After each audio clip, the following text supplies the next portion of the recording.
할렐루야. 우리 찬송가 461장 같이 찬송하시며 오늘도 예배로 이 날을 시작하겠습니다. 찬송가 461장입니다. 찬송가 461장입니다. 찬송가 461장입니다.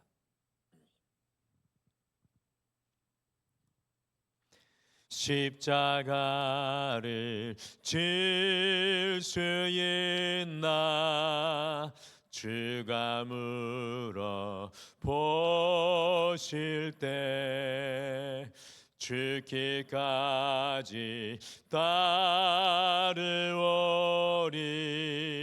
성도 대답하였다.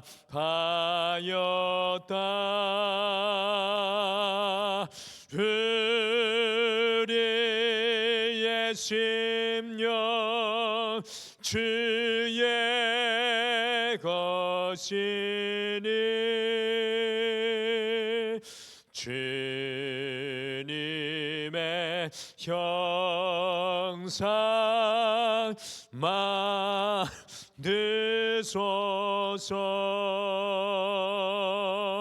주의 인도 따라 살아갈 동안 사랑과 충성 늘 바치오리다.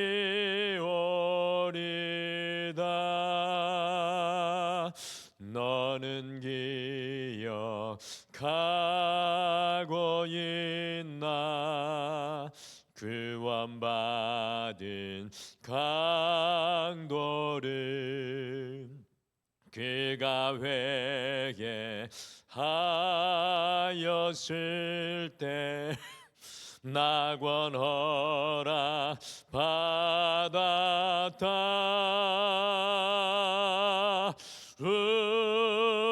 우리의 심령 주의 것이니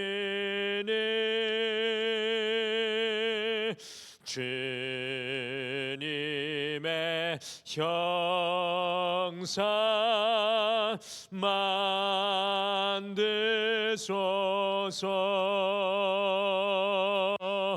주 인도 따라 살아갈 동안 사랑과 충성 늘 바치오리다. 걱정 근심 얻은 그늘 너를 둘러 덮을 때 주께 내어 맡기겠나. 최후 승리 믿으며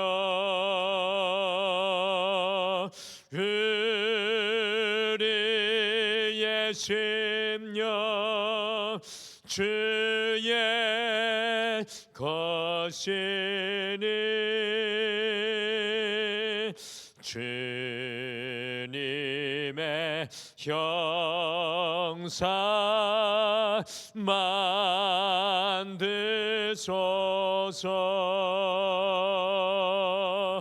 주 인도 따라 살아갈 동안 사랑과 충성 늘 바치오리다.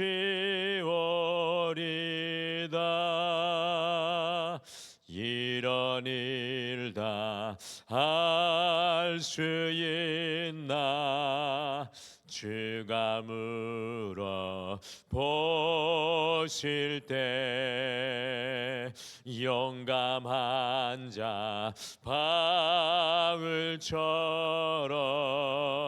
선뜻 대답하리라.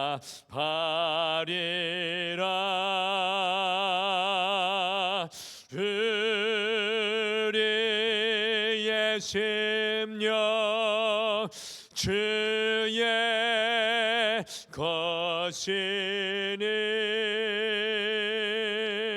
주님의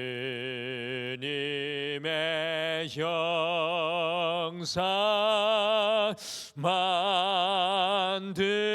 만드소서. 주 인도 따라 살아갈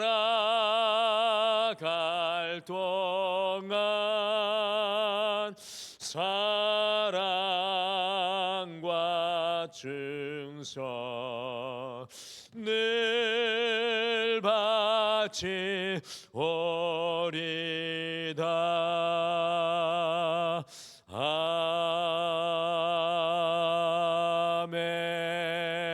아멘. 우리 다 같이 기도하시겠습니다. 하나님, 오늘 우리 찬송의 고백처럼 우리의 심령 주의 것이니 주님의 형상을 우리 안에 만들어 주시옵소서. 사순절을 이번 주 수요일부터 시작하여서 주님의 부활의 시간까지 이 땅에 오셔서 우리를 품고 사랑하시며 십자가의 길로 나아가셨던 주님과 함께 걸어갑니다. 여호와여, 주님의 십자가 앞에 모든 것을 쏟고 깨뜨려 주셨던 것처럼 우리가 주님의 것 되기 위하여 깨어지고 부서지는 귀한 이 40일의 시간 되게 인도하여 주시옵소서. 주님께 한 발자국 더 가까이 나아가는 시간 되게 하여 주시고 오직 우리의 심령이 주의 것 되어 주의 영광 되게 도와 주시옵소서. 오늘도 이 날을 주님 앞에 올려드리며 말씀 앞에 우리를 비추기를 소망하며 예수님의 이름으로 기도드리옵나이다. 아멘. 우리 하나님 말씀은 요한복음 6장 말씀입니다. 6장 마지막 부분 60절에서 71절 말씀입니다. 요한복음 6장 60절에서 우리 71절 말씀 같이 한 목소리로 함께 읽으실까요? 같이 읽겠습니다. 시작. 제자 중 여럿이 듣고 말하되 이 말씀은 어렵도다. 누가 들을 수 있느냐 한데 예수께서 스스로 제자들이 이 말씀에 대하여 수군거리는 줄 아시고 이르시되 이 말이 너희에게 걸림이 되느냐? 그러면 너희는 인자가 이전에 있던 곳으로 올라가는 것을 본다면 어떻게 하겠느냐? 살리는 것은 영이니 육은 무익하니라. 내가 너희에게 이른 말은 영이요 생명이라. 그러나 너희 중에 믿지 아니하는 자들이 있느니라 하시니 이는 예수께서 믿지 아니하는 자들이 누구며 자기를 팔 자가 누구인지 처음부터 아심이러라. 또 이르시되 그러므로 전에 너희에게 말하기를 내 아버지께서 오게 하여 주지 아니하시면 누구든지 내게 올 수 없다 하였노라 하시니라. 그때부터 그의 제자 중에서 많은 사람이 떠나가고 다시 그와 함께 다니지 아니하더라. 예수께서 12 제자에게 이르시되 너희도 가려느냐? 시몬 베드로가 대답하되 주여 영생의 말씀이 주께 있사오니 우리가 누구에게로 가오리이까? 우리가 주는 하나님의 거룩하신 자이신 줄 믿고 알았사옵나이다. 예수께서 대답하시되 내가 너희 12를 택하지 아니하였느냐? 그러나 너희 중에 한 사람은 마귀니라 하시니 이 말씀은 가룟 시몬의 아들 유다를 가리키심이라. 그는 12 중에 하나로 예수를 팔 자르라. 아멘. 요한복음 6장에는 마태, 마가, 이 누가, 요한 그 네 개의 복음서 전체에 모두 다 나오는 보리떡 5개와 물고기 2마리로 남자만 5,000명, 그래서 적어도 여자와 아이들까지 합치면 10,000명 이상이 되는 무리를 먹이시는 놀라운 사건의 기록이 요한복음 6장의 말씀이 되겠습니다. 이 4개의 복음서에 이 오병이어의 사건이 다 기록되어 있는 것으로 보아서 이 오병이어의 기적이 매우 중요한 것을 잘 보여줍니다.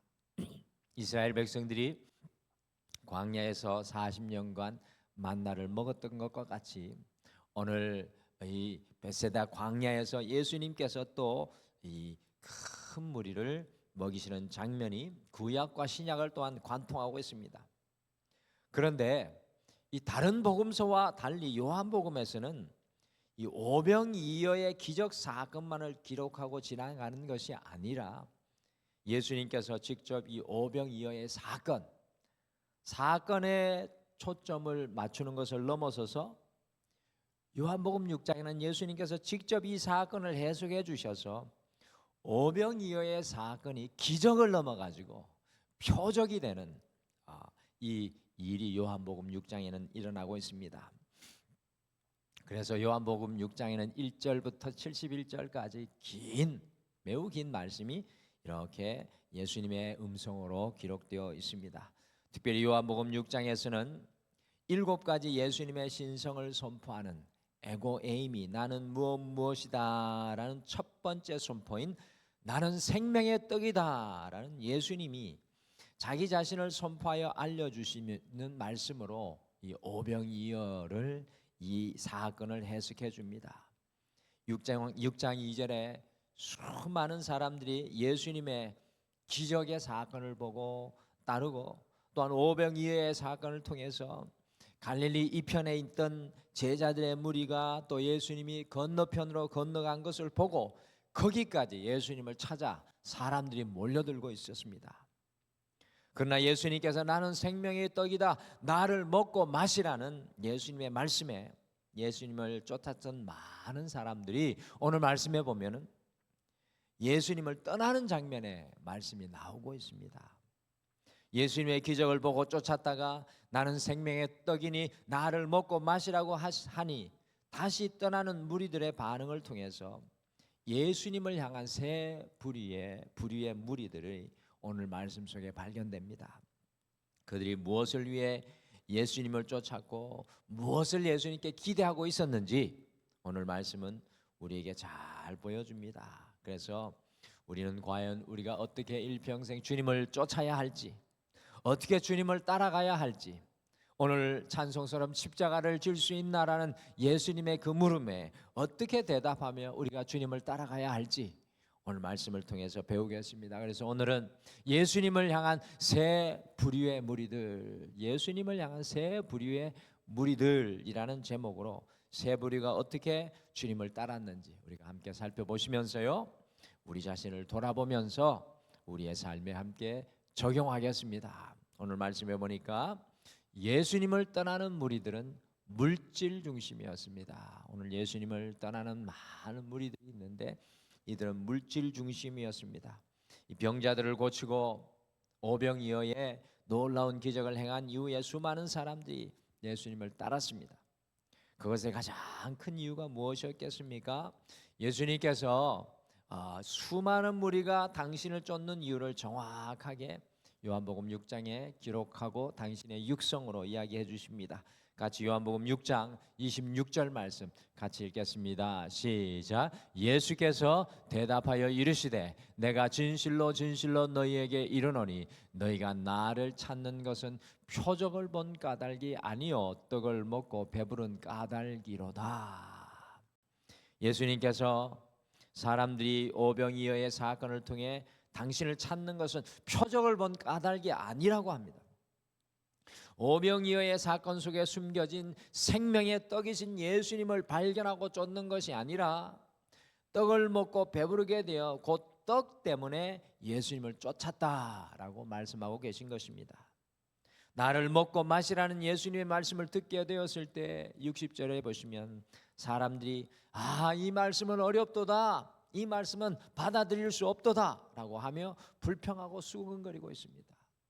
사람들이 처음에는 예수님을 찾는 구도자로 왔다가 어제 말씀처럼 예수님의 말씀에 불평하고 또 어제 말씀처럼 예수님의 말씀에 서로 다투다가 결국에는 예수님을 떠나는 자로 전락하고 마는 것을 보게 됩니다. 여러분들, 이 사람들의 관심은 예수님께 있는 것이 아니었습니다. 예수님이 먹이신 떡, 곧 예수님께서 주시는 물질에 관심이 있었습니다. 오로지 물질에 붙잡혀 예수님을 쫓는 그 사람들을 바라보고 예수님께서 다음과 같이 말씀하십니다. 같이 요한복음 6장 63절 같이 읽겠습니다. 시작. 살리는 것은 영이니 육은 무익하니라. 내가 너희에게 이런 말은 영이요 생명이라. 예수님께서는 육에만, 곧 물질에만 사로잡힌 무리들을 향해서 살리는 것은 육이 아니라 물질이 아니라 영이라고 말씀합니다. 주님의 말씀은 영이요 생명이라고 말씀합니다. 이 세상에만 매여 물질만을 최고로 바라보고 예수님을 쫓는 인생들을 향한 선포입니다. 육신에 사로잡혀 이 땅에 사로잡힌 인생을 향해서 말씀하시는 것입니다. 그러니 어떤 일이 일어납니까? 예수님이 이렇게 말씀하시자 같이 요한복음 6장 66절 말씀 같이 읽겠습니다. 시작. 그때부터 그의 제자 중에서 많은 사람이 떠나가고 다시 그와 함께 다니지 아니하더라. 주님이 채워주시는 영적인 것을 소망하고 바라기보다는 예수님께서 주시는 물질적인 복만을 쫓고 바라보았던 많은 무리들이 예수님을 떠나가고 다시는 예수님과 함께 다니지 아니하였습니다. 2000년 전에 일어난 일이지만 사실상 오늘날 한국의 성도들에게도 여전히 일어나고 있는 일입니다. 사실 우리가 130년의 기독교 역사를 가지고 있지만 우리 한국이 이 예수님을 믿는 복으로 인해서 우리 한국 전쟁 이후에 또 일본에서부터 벗어난 이후에 잘 살게 되면서 이 나라가 복과 은혜를 누리게 되었습니다. 우리 신앙인들도 참 하나님 주시는 부차적인 물질에 매여 우리가 신앙생활하는 사람들이 많은데 지금 한국이 더 잘 살게 되지 않았습니까? 지금 한국이요, 어떤 학자에 의하면은 전 세계 3위 안에 든답니다. 삶의 수준 자체가. 저는 확신합니다. 전 세계에서 여러분들 3위 안에 드는 살기 좋은 나라입니다. 그러다 보니까 이제 물질적인 복음 받고 누리다 보니까 하나님을 떠나는, 하나님을 버리는 그런 역사가 일어나는 것을 안타깝게 바라봅니다. 주님께서 채우시는 영적인 양식, 생명의 양식보다 물질을 바라보며 외적인 복을 바라보며 예수님을 쫓는 사람들이 있습니다. 예수님을 쫓는다고 하지만 언제 떠날지 알지 못하는 성도의 모습입니다. 그래서 우리는 이 한국 교회들 또 한국 우리 자신들 신앙인들을 위해 기도해야 합니다. 물질의 복을 넘어서서 영의 복의 통로가 될 수 있도록 우리 그래서 2026년 등마루의 표가 복의 통로입니다. 물질의 복을 넘어서서 영의 복의 통로가 되도록 우리가 우리 자신뿐만 아니라 이 한국 교회를 위해 기도해야 합니다. 예수님을 비록 쫓았다고 할지라도 주님과 다른 길에 서 있는 성도의 모습이 물질만을 쫓는 성도의 모습입니다. 그렇다면 우리는 어떻게 예수님을 일평생 쫓아야 하겠습니까? 같이 앞에 말씀을 보니까 예수님을 따르는 11 제자들은 예수 중심이었습니다. 이 예수 중심.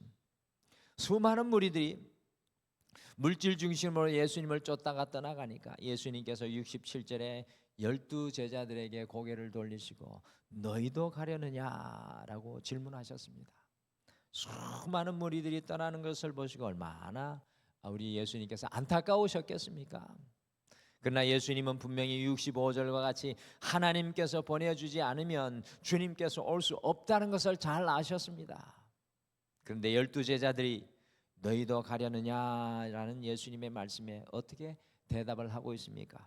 역시나 베드로가 제일 먼저 대답합니다. 저는 이 베드로의 즉흥적이면서도 또 주님을 향한 솔직한 고백이 너무나 아름다운 것 같습니다. 같이 요한복음 6장 68절과 69절 같이 읽겠습니다. 시작. 시몬 베드로가 대답하되 주여 영생의 말씀이 주께 있사오니 우리가 누구에게로 가오리까? 우리가 주는 하나님의 거룩한 자이신 줄 믿고 알았사옵나이다. 아멘. 베드로가 영생의 말씀이 주께 있사오니 우리가 누구에게로 가오리까? 라고 귀한 고백을 하고 있습니다. 2026년 인생의 어려움과 문제가 올 때마다 이 고백이 여러분과 저의 고백이 되기를 간절히 소망합니다. 영생의 말씀이 주께 있사오니 우리가 누구에게로 가오리까? 그리고 69절에서는 우리가 주는 하나님의 거룩한 자이신 줄 믿고 알았나이다고 고백합니다. 곧 예수님께서 메시아이심을 이 베드로가 고백하고 있는 것입니다. 베드로와 사실 제자들은 지금 예수님에 대해 완전히 알고 있는 것은 아니었습니다. 그러나 이 베드로와 제자들은 예수님께서 그들의 생명의 양식인 것을 믿었습니다. 오직 예수 중심이었습니다. 주님께서 먹이시는 생명의 양식이 여기에 있는데 우리가 누구에게로 가겠습니까? 라고 고백하고 있는 것입니다. 아직 완벽하지는 않지만 예수 중심으로 주님을 쫓아갈 때 베드로와 제자들은 점점 더 깊은 은혜의 자리, 점점 더 온전한 신앙의 자리에 서게 되었습니다. 마침내 예수님의 십자가와 부활 앞에까지도 가게 되었습니다. 우리의 신앙의 중심은 예수님이 되셔야 합니다. 예수님이 우리의 생각이 되고 예수님이 우리의 시선이 되고 예수님이 우리의 삶의 양식이 되고 예수님이 우리의 삶의 능력이 되고 예수님이 우리의 말이 되고 예수님이 우리의 삶의 목적과 목표가 될 때 우리는 온전한 제자로 거듭나게 될 것입니다. 우리가 오직 예수 중심이 되는 신앙이 되도록 늘 소망하시게 되기를 간절히 축복합니다. 여러분들 생명의 영생의 말씀이 여기 있사오니 내가 네게로 가오리까? 베드로의 고백이 우리의 고백이 되었으면 좋겠습니다. 그런데 예수님의 제자 중에 한 사람이 예수 중심이 아닌 사람이 있었습니다. 그 사람은 어떻게 예수님을 쫓았겠습니까? 여기에서 마지막 우리 자신을 좀 돌아봤으면 좋겠습니다. 오늘 말씀해 보니까 예수님을 배반하는 유다는 자기 중심이었습니다. 자기 중심. 이 11 제자들은 예수 중심으로 주님을 쫓았지만 한 사람은 그렇지 못했습니다. 예수님께서 그 사람을 가리켜 말씀하십니다. 같이 요한복음 6장 70절과 71절 같이 읽겠습니다. 시작. 예수께서 대답하시되 내가 너희 12를 택하지 아니하였느냐? 그러나 너희 중에 한 사람은 마귀니라 하시니 이 말씀은 가룟 시몬의 아들 유다를 가리키심이라. 그는 12 중에 하나로 예수를 팔자로라. 예수님께서는 12 제자 중에 하나인 가룟 유다를 마귀라고 부르고 있습니다. 그리고 결국에는 유다가 당신을 팔고 배신할 것을 말씀하고 계십니다. 여러분들 가룟 유다가 왜 예수님을 배신하였겠습니까? 예수님 중심이 아니라 자기 중심이 되니 예수님을 배반하여 팔게 되었습니다. 아담과 하와가 왜 선악과를 따먹고 불순종하게 되었습니까? 자기 중심이었기 때문입니다. 여러분들 선악과가 에덴 동산의 중심이 있는 것은 하나님이 중심이 되어야 되는데 자기 중심이 되니까 그런 안타까운 일을 벌입니다. 자기 눈에 보암직도 하고 먹음직도 하고 탐스러웠기에 선악과를 따먹게 되었습니다. 자기 중심의 신앙이 가장 위험합니다. 다시 말씀드립니다. 자기 중심의 신앙이 가장 위험합니다. 자기 중심의 신앙은 결국에는 마귀의 유혹과 속삭임에 넘어가게 되어 있습니다. 자기 생각인 것 같은데 그것이 마귀의 조종이고 역사가 될 때가 많습니다. 우리가 신앙생활에서 가장 위험하고 위태로운 것이 자기 중심에 서는 것입니다. 예수님 없는 율법, 예수님 없는 헌신과 열심, 예수님 없는 종교인이 세상에서 가장 위험합니다. 예수님 없는 힌두교들, 예수님 없는 유대인들, 예수님 없는 저 이단들 가장 위험합니다. 예수님 없는 직분과 심지어 예수님 중심이 아닌 목사가 가장 위험합니다. 교회 안에서 신앙생활을 하여도 자기 중심이 되면 마귀가 그 사람에게 틈을 타게 됩니다. 예수님께서 12제자로 가룟 유다를 포함하여 직접 뽑으셨지만 유다의 마음이 자기 중심이 되니까 마귀에게 조종을 당하는 안타까운 일이 일어납니다.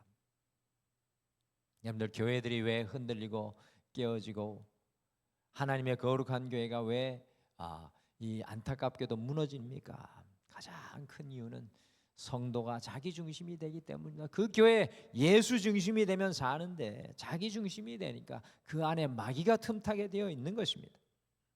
우리는 주님의 십자가 앞에 우리 자신이 깨어지는 것을 경험해야 합니다.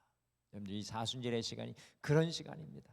주님과 함께 십자가의 시간으로 나아가며 우리 자신을 깨뜨리는 시간이 이 사순절의 시간입니다. 주님께서 나를 위해 죽으셨음을 바라보며 우리 자신이 십자가 앞에서 깨어지고 자기 중심의 예수에서 예수 중심으로 거듭나야 합니다. 그래서 사순절의 묵상집 늘 매일 하나씩 시편의 말씀을 읽으시면서 나를 깨뜨리며 주님의 심령으로 세우시는 놀라운 은혜를 누렸으면 좋겠습니다. 사랑하는 성도 여러분, 오늘 이 하루 연습하고 훈련해 보지 않겠습니까? 자기 중심이 아니라 오직 예수 중심, 예수 중심에 서게 되기를 간절히 소망합니다. 우리가 어떻게 일평생 주님의 제자로 살아가야 하겠습니까? 물질과 육신 중심이 아니라 자기 중심이 아니라 오직 예수 중심으로 따라가야 합니다. 내 앞에 예수님이 계시고 내게 예수님의 소리가 들리고 내 마음에 예수님의 말씀이 흘러넘치고 내 인생에 예수님이 세우신 목적이 보이는 예수 중심으로 따라가야 됩니다. 예수 중심이 될 때 우리 앞에 더 큰 은혜, 변하지 않고 마르지 않고 줄어들지 않는 생명의 양식이 우리 앞에 예비되어 있는 줄 믿습니다. 예수 중심이 되면 영원한 생명을 누리게 될 것입니다. 예수 중심이 될 때 올해 2026년의 등마루의 표와 같이 우리가 온전한 복의 통로로 세워지게 될 것입니다. 오늘 예수 중심을 소원하며 같이 기도하겠습니다. 우리 다 같이 기도하겠습니다. 하나님, 오늘도 우리를 깨워주셔서 주님을 따랐던 세 부류의 사람들을 영의 눈으로 바라보게 하심을 감사합니다. 물질과 육신의 것을 쫓아 예수님을 쫓았던 무리들은 금방 환호하고 금방 기뻐하고 금방 놀랐지만 그들은 예수님을 영원히 떠날 수밖에 없었습니다. 그러나 아직은 부족하고 연약하지만 예수 중심에 서려고 했던 베드로와 더불어 11제자들은 주님 앞에 더욱 온전한 복의 통로로 세워지게 되는 것을 바라봅니다. 우리가 예수 중심으로 날마다 예수 중심으로 세워지게 도와 주시옵소서. 그러나 가장 무서운 것은 예수 중심이 아니라 자기 중심이 되는 것입니다. 주님, 우리의 삶의 자리를 오늘 이 말씀 앞에 들여다보게 도와 주시옵소서. 자기 중심이 되면 어느새 마귀와 사탄의 조종과 그들의 말에 귀 기울이게 되어 있습니다. 주님, 예수 중심으로 서서 어떠한 것도 우리의 인생에 틈타지 않는 온전한 주님의 제자가 되게 도와주시옵소서. 오늘 이 하루도 예수 중심으로 걸어가는 하루가 되기를 소망하며 예수님의 이름으로 기도드리옵나이다. 아멘. 하늘에 계신 우리 아버지여, 이름이 거룩히 여김을 받으시오며 나라가 임하시오며 뜻이 하늘에서 이루어진 것 같이 땅에서도 이루어지이다. 오늘 우리에게 일용할 양식을 주시옵고 우리가 우리에게 죄 지은 자를 사하여 준 것 같이 우리 죄를 사하여 주시옵고 우리를 시험에 들게 하지 마시옵고 다만 악에서 구하시옵소서. 나라와 권세와 영광이 아버지께 영원히 있사옵나이다. 아멘. 오늘 아침에 함께 기도하실 때 첫 번째, 자기중심적인 신앙에서 예수 중심의 신앙으로 온전히 서게 하옵소서라고 함께 기도하시고요. 이 사순절의 기간 생명의 떡이신 예수님을 먹고 마시는 은혜를 누리게 하옵소서라고 기도하시고요. 오늘 특별히 우리 등마루의 선거 대장이신 김태희 권사님이 이제 어제 입원을 하고 어깨 수술을 받게 되는데 하나님의 능력의 손이 함께 하셔서 건강에 잘 수술 받고 회복될 수 있도록 함께 중보기도 부탁드립니다. 우리 다 같이 기도하겠습니다.